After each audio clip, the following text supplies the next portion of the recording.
La situación en el este de Europa se torna cada vez más difícil y compleja, sobre todo para Occidente, que últimamente tiene que enfrentar escenarios que probablemente no hubiera ni siquiera esperado en los momentos más complicados, ¿no?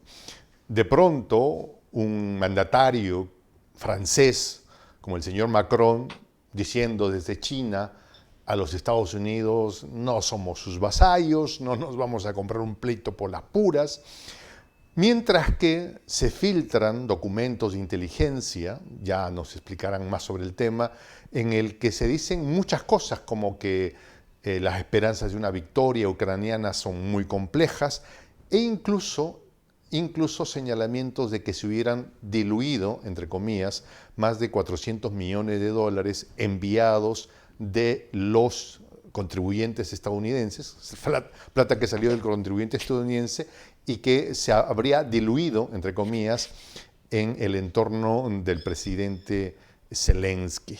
Nosotros tenemos que profundizar en esto, es nuestra obligación casi, ¿no? Por lo que tenemos el orgullo de presentar a Marcelo Ramírez, un extraordinario analista geopolítico, escritor especializado en el tema y tiene una trayectoria muy amplia en el periodismo desde la mirada del abordaje diplomático, pero sobre todo un hombre apasionado por la geopolítica. Marcelo, ¿frente a qué estamos? Primero, gracias por estar con nosotros, bienvenido. No, gracias por darme la oportunidad de charlar. El gusto es mío. Hermano querido, ¿frente a qué escenario estamos? A ver, comienzo con esto. Notas Oh, periodísticas, informaciones que dicen que 400 millones de dólares se habrían diluido en el entorno del presidente Zelensky. sí. Eso no es ninguna novedad. Desde que comenzó la guerra de Ucrania o la operación militar especial en Ucrania, hemos visto una y otra vez este tipo de situaciones. Si nos remontamos a marzo, abril del año pasado, podemos recordar que había denuncias de que ya se estaban desviando en su momento las primeras armas que se supone iban a cambiar el juego en favor de Ucrania, como eran los drones estos de ataque o los sistemas antitanques o los sistemas antiaéreos que Estados Unidos le brindaba, como por ejemplo pasaba con el tema de los Stingers y los Embraer británicos. Todo esto terminaba vendiéndose en el mercado negro. Había denuncias que en Kosovo, por ejemplo, se había generado un enorme mercado de armamentos donde uno podía inclusive ver en la Deep Web, en la Internet oscura, cómo se venden estos sistemas antiaéreos por una fracción de su valor. Esto se siguió repitiendo después, inclusive con cosas un poquito más grandes. Los sistemas que envió Francia, estos obuses César, fueron obtenidos por el ejército ruso y quien agradeció inclusive haberlos podido recibir en condiciones perfectas y los expuso en ferias militares en Rusia. Esos sistemas habían sido comprados a oficiales corruptos ucranianos. A ver, para entender Entonces, bien esto, o sea, equipo militar enviado de Occidente a Ucrania termina en el mercado negro y los sí, rusos adquieren este equipo y luego lo muestran como parte de su equipamiento militar. ¿Es correcto lo que te he entendido? sí, por supuesto. Fue eso así, inclusive con los HIMARS, los rusos han mostrado las cabezas, que es donde están los sensores que tienen que ver con la navegación del proyectil, la selección de blancos y demás, intactas porque también se compraban en el mercado negro. Entonces, es una noticia que en realidad uno debería preguntarse más que nada por qué ahora en este momento se está dando a conocer. O sea, qué operación tal vez haya de los servicios de inteligencia, qué es lo que quieren. Creo que esto tiene que ver más con una cuestión interna de Occidente, una disputa entre distintas facciones de poder con distintos modelos en funcionamiento que con alguna novedad. O sea, lo único que terminaron por hacer en realidad, por lo menos como decimos nosotros los argentinos, fue blanquear la situación. Ahora, yo quiero entender esto. Los papeles estos se filtran, parece en un primer momento en un grupo de un servidor llamado Discord, que es muy Mm. usado sobre todo por los jóvenes para el debate, pero luego toman visibilidad global cuando son publicados en el diario, el Wall Street Journals, propiedad del multimillonario Murdoch.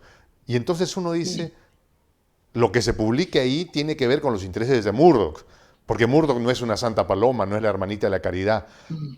¿Por qué alguien tan vinculado a los intereses de la anglósfera soltaría documentos o visibilizaría documentos que aparentemente están en contra de los intereses de la élite de Occidente? Bueno, yo creo que acá el problema que está habiendo es que indudablemente los resultados no están siendo los adecuados. Occidente no puede conseguir éxitos ni en materia económica, ni financiera, ni tecnológica, ni tampoco militar. Por eso es que de alguna manera las tensiones se empiezan a recrudecer y creo que afloran distintas estrategias. Yo tenía entendido esta publicación la había visto en el New York Times. Para el caso más o menos lo mismo, son voceros de las élites estadounidenses, pero curiosamente Reuters lo había desmentido, había dicho que esa filtración era falsa. Entonces uno debería preguntarse también, entonces, ¿por qué Reuters hace eso?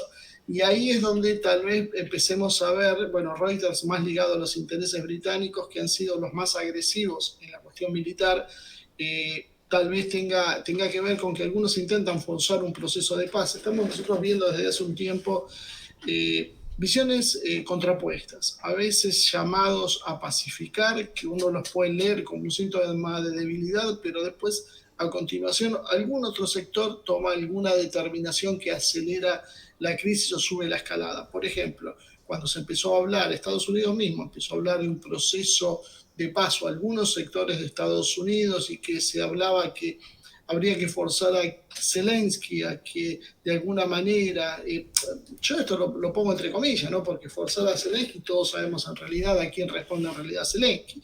Pero bueno, hay un sector que plantea que forzarlo a Zelensky a una solución pacífica porque la demanda de recursos era demasiado alta y ya era insostenible.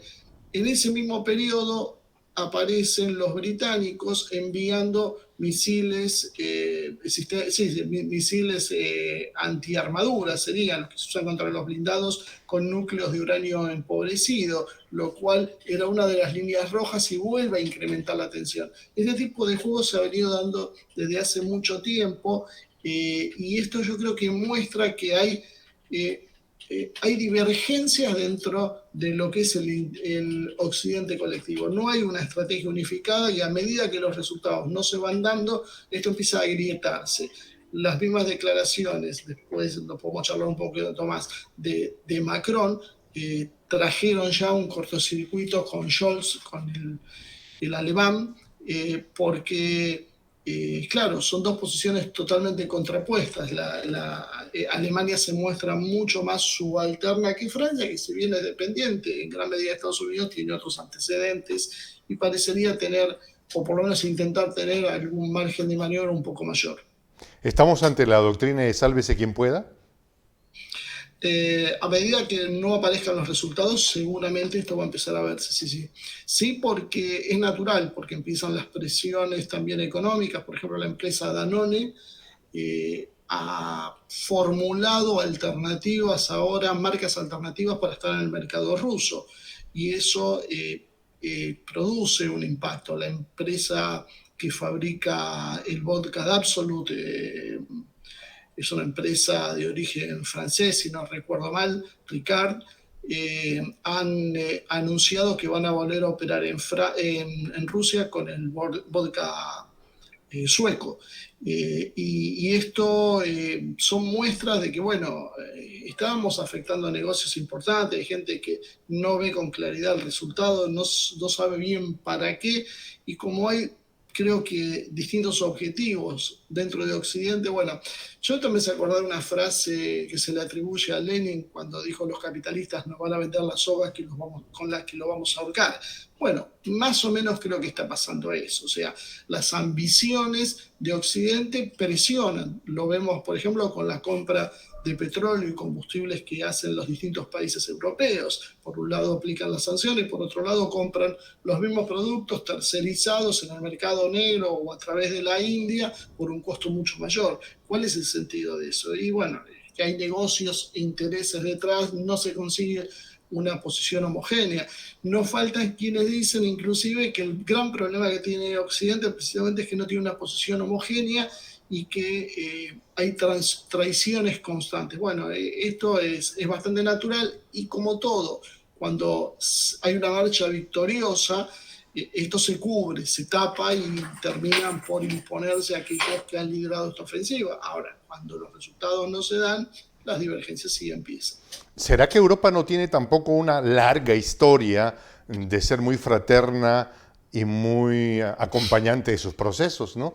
Han tenido procesos fratricidas y tremendos, por decirlo menos. O sea, y esto en el siglo pasado, o sea, estamos hablando que la han tenido complicada y que los franceses ahora ven como con el tema del AUKUS, en lo que ahora le llaman la zona del Indo-Pacífico, pues la anglósfera le sacó la vuelta con la venta de los submarinos. O sea, es que estamos de pronto creyendo que Occidente es un grupo monolítico y que dijeron cuando comenzó la guerra, estamos más unidos que nunca, pero que al final, en el caso de Francia, por ejemplo, y quisiera que profundices esto, Marcelo, la impresión que tú tienes, eligió Pekín para mandar el mensaje a Washington. No lo hizo en el Eliseo, no lo hizo en Bruselas. Se fue a Pekín para decirle a Estados Unidos, si tú te metes en bronca con China por Taiwán, tú no contar conmigo, querido gringo. Y de alguna manera Francia ha tenido que soportar que le arruinen un negocio de entre 50 y 80 mil millones de dólares, que era precisamente la propulsión, la entrega de esos submarinos que iba a comprar Australia de propulsión nuclear. Eso fue simplemente dejado de lado por presiones del Reino Unido o Estados Unidos, que se quedaron con el negocio francés. Y Francia no pudo mucho más que patalear, realmente no consiguió ningún tipo de resarcimiento siquiera por eso, más allá de promesas. Bueno, Alemania sufrió el tema de la energía que la saca de competencia. Y claro, de alguna manera Francia está con esa situación, pero con un poco más de independencia de lo que tiene Alemania. Y de alguna manera creo que lo que uno empieza a visorar es que el occidente colectivo en realidad hace que coexistan distintos occidentes, algunos más occidentes que otros. Y creo que lo que es el mundo anglosajón es quien lidera esto y quien funciona podemos decir, como imposición hacia el resto. Quienes por ahí pueden ser una especie de comparsa acomodada, con mejores situaciones tal vez que la de nuestros países, con algunos privilegios mayores, que se les están terminando, pero las decisiones son del eje Londres-Washington, eso no hay mucha discusión, y se van viendo cuando hay decisiones que sean trascendentes. O sea, una cosa a veces son las declaraciones y cuando tienen un pequeño margen de maniobra, pero cuando la cosa se pone realmente pesada y se necesita, las decisiones van a ser las que les interesen a Londres y a Washington. No hay demasiado aire para discutir eso y creo que es lo que se ha visto hasta ahora. Fue un poco sorpresivo, sí, lo de Macron, porque realmente todo el mundo esperaba que vaya a hacer un triste papel presionando a China y planteándole que, bueno, que iba a ser sancionada si se unía a Rusia. Y sin embargo lo que terminó pasando fue lo contrario. Parecería como que los chinos fueron más persuasivos. Y los chinos, no olvidemos que han logrado un acuerdo entre Arabia Saudí e Irán. Entonces creo que lo que está viendo es un cambio en los ejes de poder y daría la sensación que algún sector en Francia parece acordarse un poco, por lo menos de Gaulle, y de tener un poco más de aires de independencia y plantear alguna salida que no sea tan perjudicial para su país, manteniendo los vínculos con este poder emergente, este mundo multipolar que propone, bueno, Rusia, China, Irán y otras naciones que se van sumando a eso. Eso nos lleva directamente a evaluar Sí. la construcción de un polo de poder alterno, que parece está girando en torno a los BRICS, ¿no? Mm. Potencias como China, India, eh, bueno, ahora mismo el presidente Lula ha lanzado un mensaje que es: ¿por qué tenemos que comerciar entre nosotros usando el dólar? Eso es exponer nuestras economías al vaivén de presiones que vienen del Fondo Monetario y literal ha hecho un gobernante que representa un país que tiene deudas, no puede gobernar con el cuchillo en el cuello. Y la presidenta del nuevo o del banco de los BRICS es quien fuera presidenta en su momento de Brasil, Dilma. ¿Cómo ves esta construcción? ¿Tiene futuro? ¿Tomará tiempo? ¿Cómo crees que esto se materialice? Yo creo que el objetivo principal de este eje sino-ruso, porque creo que las cabezas de estos se encuentran en Beijing y en Moscú, eh, están absolutamente decididas a golpear en la línea de flotación del capitalismo occidental. Ese capitalismo occidental anglosajón, para ser más precisos en la definición a que nos referimos, se sustenta en el poder del dólar. El dólar es el que permite tener un control de la prensa, es el dólar el que permite tener 800 bases militares solo de Estados Unidos, el dólar es el que permite todo lo que vemos que hace poderoso Estados Unidos. ¿Por qué esto sucede? Bueno, porque comerciar con energía implica usar dólares. Por eso ha sido una paciente tarea la de China y la de Rusia para ir despegando las monarquías del Golfo, empezando por Arabia Saudita, que un poco lidera ese grupo, y comenzar a romper esta asociación entre el dólar y el petróleo. Una vez que esto se rompe el gas con Rusia, que exige rubros, y China, que sigue su política de comercio bilateral tipo swap, lo que empezamos a ver es que se generan las bases para una debilidad del dólar. Entonces, indudablemente este proceso se va a dar, ya podríamos decir a esta altura del partido, indetenible, por lo menos de no mediar, no sé, una guerra nuclear, pero en condiciones normales esto no podría revertirse. Esto se va a seguir profundizando. En lo que es puntualmente el BRICS es una apuesta que se ha hecho, pero que necesita mayor compromiso, en este caso de Brasil. Rusia y China lo lideran, India es muy pragmático en su política, ha resistido todas las presiones y ha terminado jugando a favor de sus intereses, que son casualmente los mismos que propone Rusia y China cuando necesitan, por ejemplo, exportar su petróleo. India ha multiplicado por 10 las compras de petróleo a Rusia durante las sanciones. Una enorme muestra de independencia y ha inclusive acordado, está trabajando en el tema de acuerdos militares, que es otra área sensible. En el caso de Brasil está costando un poco más porque Brasil ha tenido una concepción del BRICS histórica como una plataforma de negocios, no como una forma de emancipación política, pero la dinámica de los acontecimientos está llevando a que el BRICS se transforme en otra cosa, se transforme en un embrión de una nueva ONU, de una nueva organización internacional. Entonces ahí es donde Brasil tiene que definir de qué lado está, y a veces es como que hay un juego ambiguo, hay muchas presiones internas. Brasil de alguna manera está dentro del área de influencia de Estados Unidos, y este tipo de acciones generan muchas resistencias. Entonces vamos a ver que hay medidas que van en un sentido y medidas que van en otro sentido. Creo que ahora está llegando la hora de empezar a tomar una posición definida. Creo que fue muy acertado que Lula, a pesar de haber primero cancelado el primer viaje a China, decida hacer un segundo viaje a China, porque es clave, es fundamental para Brasil esta situación. Brasil, sus mercados de exportación son precisamente los de China, y para poder alimentar esos mercados, que en general los alimenta con productos de origen animal y vegetal que exporta, necesita fertilizantes que se los provee a Rusia. Entonces, básicamente la suerte de Brasil, como la de casi todos nosotros, está de alguna manera más atada hoy a lo que pase con China y con Rusia. Lamentablemente, bueno, hay una concepción, una mirada todavía demasiado prooccidental de insistir en la Unión Europea, de insistir en los Estados Unidos, y en el caso de Brasil tiene un problema adicional que es muy complicado, que es el tema del Amazonas, que bueno, de alguna manera creo que Perú también tiene que ir viendo cómo se están moviendo ahí, porque en el Amazonas, bueno, hay una base de la OTAN que son las Guyanas, y la proyección de la internacionalización de las Amazonas es una sombra que se cierne sobre la soberanía de Brasil, y que bueno, obviamente caído Brasil, caería el resto de los países de la región atrás. Así que creo que es un tema muy, muy serio, y que Brasil entonces debe endurecer sus posiciones en la medida de lo posible, porque está jugándose el futuro propio y de toda nuestra región.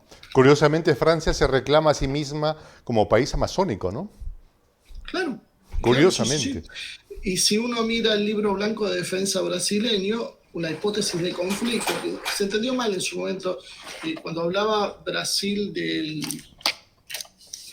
cuando Brasil hablaba de la política de defensa, los militares brasileños habían señalado a Francia como la potencia que era el mayor desafío a los propios brasileños. La idea de un submarino nuclear, por ejemplo, tiene mucho que ver con eso, con la defensa del presal, un viejo proyecto que, bueno, parece que ahora se vuelve a poner en marcha, pero que en realidad uno debería preguntarse por qué Australia sí puede tenerlo y no lo puede tener Brasil. Bueno, indudablemente depende quiénes son tus amigos, si vos podés o no podés tener un submarino nuclear. Un submarino nuclear de propulsión nuclear lo que permite es garantizar ciertas dosis de seguridad. No estamos hablando ni siquiera de armas nucleares explosivas, o sea, de una ojiva nuclear. Estamos hablando simplemente de un sistema que permite estar más tiempo sumergido, por lo tanto lo hace mucho menos detectable y es una mayor amenaza a una flota extranjera. Eminentemente es un arma defensiva,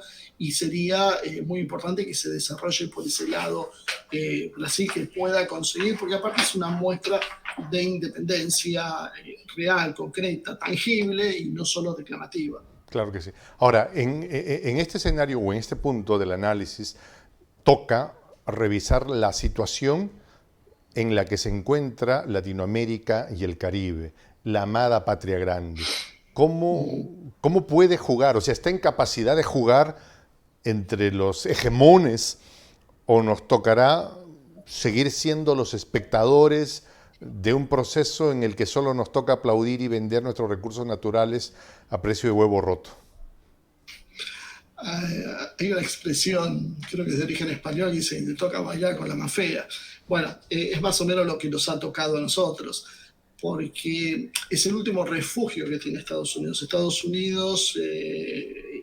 Unidos, los británicos, los propios franceses están siendo expulsados de África. Estamos viendo todos los días cómo los países africanos levantan la voz y consiguen mayores cuotas de independencia, se rebelan inclusive contra imposiciones políticas culturales. Todo lo que huela a Occidente está perdiendo espacios en África, y es hoy natural ver manifestaciones con banderas rusas en países que uno ni imaginaría.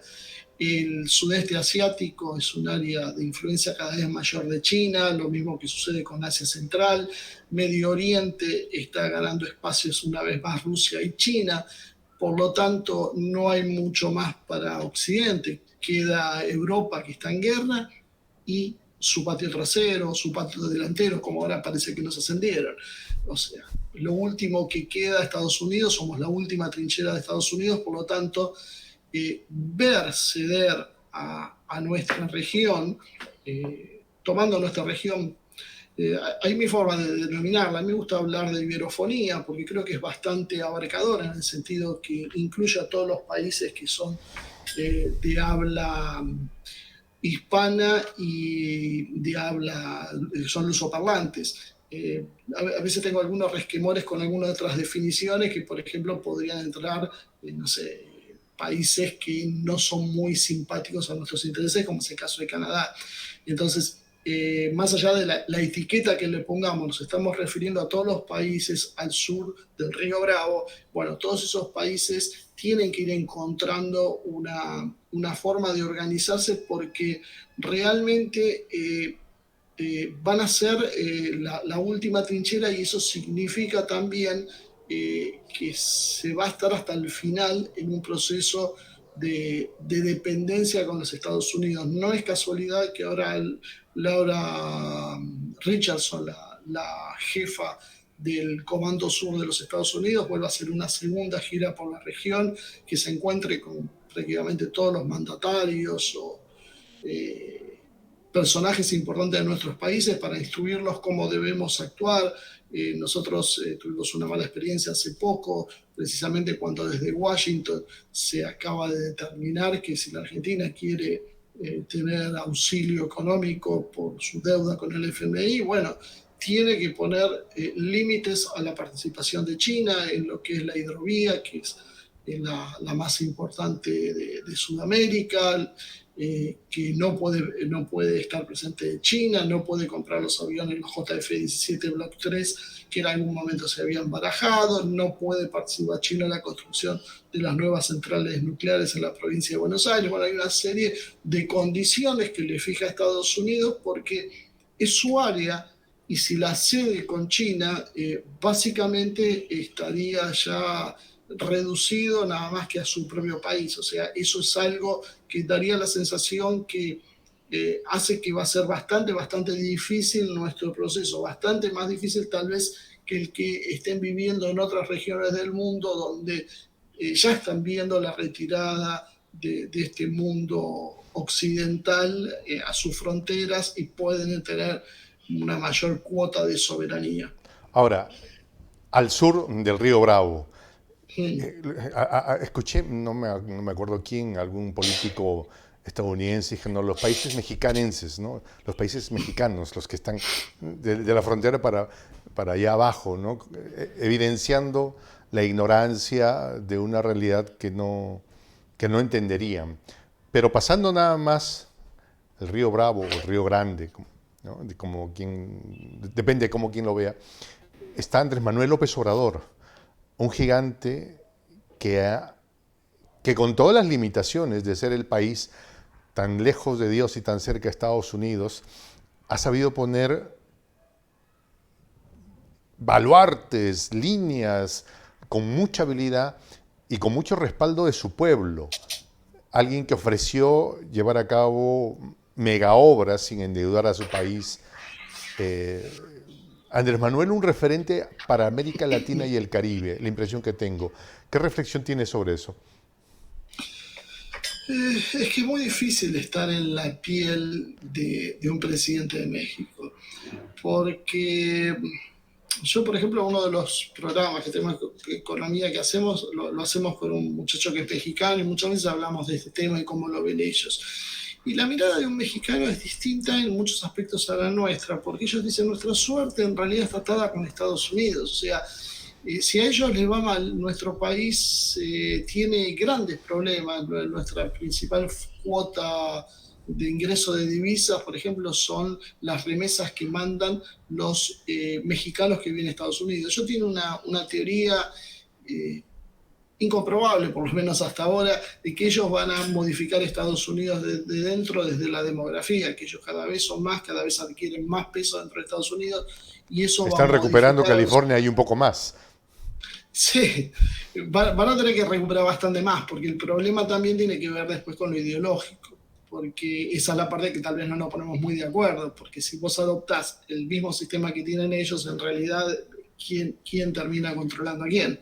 Eso es un gran tema, pero en el caso de López Obrador, creo que es alguien polémico, pero creo que es bien intencionado, creo que aplica un poco de sentido común en las medidas, que eso es algo que no abunda. Cuando uno comete un error y se endeuda y vuelve a cometer el mismo error y vuelve a operar los mismos mecanismos financieros, uno se pregunta por qué repite la misma fórmula esperando distintos resultados. Bueno, parece que AMLO tiene algo que decir al respecto y me parece que eso es importante, que eso lo hace valorable y digno de prestarse atención, más allá, como decía, de todos los condicionamientos que pueden surgir de estar en las fronteras con los Estados Unidos y donde sería muy difícil también pedirle que vaya mucho más allá de lo que realmente, y dadas las condiciones materiales, las relaciones de fuerza existentes, pueda llegar a ir. El pulgarcito de Centroamérica, El Salvador, asolado tristemente por las pandillas que vulneraron históricamente a esa nación después de haber salido de una guerra civil. Y surge un personaje como Bukele, que no es un personaje que se defina como izquierda, pero que si algo es un personaje soberanista, que desde su posición de ser el pulgarcito le dice a Washington, esta es mi línea roja, de aquí no pasas, y comienza a ejercer el poder per se, sin la tutela de Washington, y lleva a cabo políticas en defensa de la seguridad de su gente, y lleva a cabo una política exterior con China, por ejemplo, sin precedentes para El Salvador, y tomar decisiones como, por ejemplo, el Bitcoin como moneda de curso legal en su país, ¿no? Dicho sea de paso, el Bitcoin acaba de volver a pasar la línea de los $30.000. Algunos dicen que se trata de una inversión mucho más segura que muchas acciones de algunos bancos que cotizan en Wall Street. O sea, hay algo está pasando en El Salvador. Yo creo que lo que hizo Bukele es ser lo más incorrecto políticamente. O sea, Bukele hizo lo que había que hacer y no le interesó demasiado lo que se consensuaba como que había que hacer. Y los resultados, bueno, han sido muy buenos, sobre todo el tema de la política de seguridad que ha sido tan controversial, pero por otro lado es uno de los poquísimos que ha conseguido resultados positivos en la lucha contra lo que sería el crimen organizado. Yo creo que de Bukele uno puede extraer una lección, perdón, que puede luego ser aplicada en muchos otros lugares, que creo que tiene que ver con la redefinición de los términos. Creo que las ideas de plantear las cosas entre izquierdas y derechas empiezan a quedar un poco obsoletas en función de las realidades actuales. Creo que Washington ha percibido lo que pasaba en los años 50, en los años 60, en los 70, y comprendió que de alguna manera enfrentar a la izquierda era más difícil que parasitar a la izquierda. Entonces ahí vemos después nosotros expresiones, sobre todo para evitar polémicas, vamos a mencionar las que hay en Europa, donde son todos gobiernos socialdemócratas, son gobiernos que se califican de izquierda y son todos gobiernos no solo alineados en la OTAN, sino profundamente belicosos. Yo creo que hoy podemos definir un poco esto entre aquellos que son soberanistas y aquellos que sean globalistas, por más que el globalismo como economía hoy esté en un franco retroceso, probablemente ya podemos hablar de una desglobalización en función de los acontecimientos que se centraron en Ucrania, pero que han tenido repercusiones en el mundo. Pero lo que es más importante es que hay que redefinir cómo se da. Rafael Correa muchas veces ha hablado de ese tema y cómo se define lo que es de izquierda y de derecha. Creo que uno tiene que ver más los hechos concretos, las políticas distributivas, las políticas que tocan el corazón de las estructuras financieras, que esas son muchas veces las más determinantes y las que indican de qué lado está. Entonces, la verdad, si Bukele se viene de la izquierda o se reclamó en algún momento como socialista y después dejó de serlo y se presenta como derecha, parecería ser un tema menor ante los hechos concretos. Creo que estamos ante un mundo que está mutando, está inclusive abandonando la propia forma de producción capitalista y estamos en una era postcapitalista con otras reglas de juego y con otras categorías que, bueno, van a ser todo un desafío comenzar a consensuar definiciones. Has hecho un análisis que va a tallarse en piedra. Cuando la élite de Washington se dio cuenta que era más difícil enfrentar a la izquierda que parasitarla, pues apostó por parasitarla, ¿no? Y entonces, dime si estoy equivocado, mi querido Marcelo, que en este punto la ultraderecha se disfraza de izquierda para apropiarse de la agenda que legítimamente le correspondería, ¿no? La defensa de los derechos de las minorías culturales, de los derechos de la mujer. Entonces, han sido apropiados por la ultraderecha que viene financiada por sujetos como un tipo llamado George, cuyo apellido termina con S y termina en S, ¿no? El innombrable.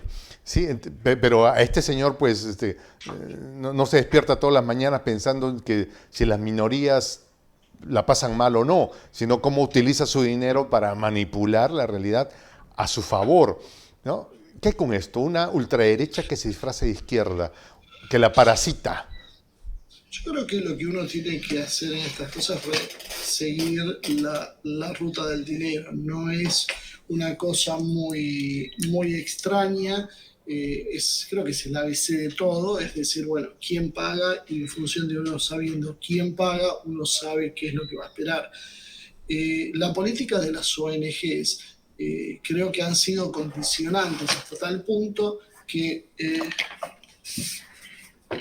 pues, la política de las ONG, yo decía que han sido tan condicionantes que no solo han modificado los patrones de los propios Claro. gobiernos presionándolos, sino que inclusive ya prácticamente forman el elenco estable de los funcionarios. Y vuelvo a insistir con lo mismo. Vengan por izquierda o por derecha, uno empieza a mirar y se encuentra con que las terminales están en Londres o están en Washington o en Nueva York, Claro que sí. o tal vez de alguna manera un poquito menor en Madrid o algún otro país del occidente colectivo. Esto mismo sucede, por ejemplo, en Europa, donde los centros de, podemos decir, de propaganda ideológica están en Riga, y desde allí se maneja todo lo que es el equivalente a nuestra política externa y cómo eso después se termina usando contra Rusia como una forma geopolítica. Entonces, de alguna manera, creo que lo importante en este caso es ver quién financia esto y preguntarse para qué. Seguís la ruta del dinero, entonces. Marcelo, hermano querido, Sí, yo quiero agradecerte por habernos acompañado. Sé que tu agenda y tu tiempo es complicado y agradecerte que estés con nosotros, que hayas tomado tiempo para acompañarnos. Espero que no sea la última vez. Sé además que estás presentando libro. Por favor, sí, sí. coméntanos. Sí, ayer presentamos justamente el libro La OTAN contra Rusia, que es propaganda y guerra híbrida, centrado un poco precisamente en estos temas de bueno, cómo se simulan determinadas políticas, cómo se generan determinadas cosas, cómo se lucha en realidad por las mentes, porque si uno quiebra la voluntad del enemigo, no hay enemigo posible, no es necesario ni siquiera el enfrentamiento armado. Entonces es una forma en realidad de guerra. Eh, Algunos recordarán a Sun Tzu, el arte de la guerra, cuando decía exactamente eso, que el arte mayor en la guerra es ganar sin combatir.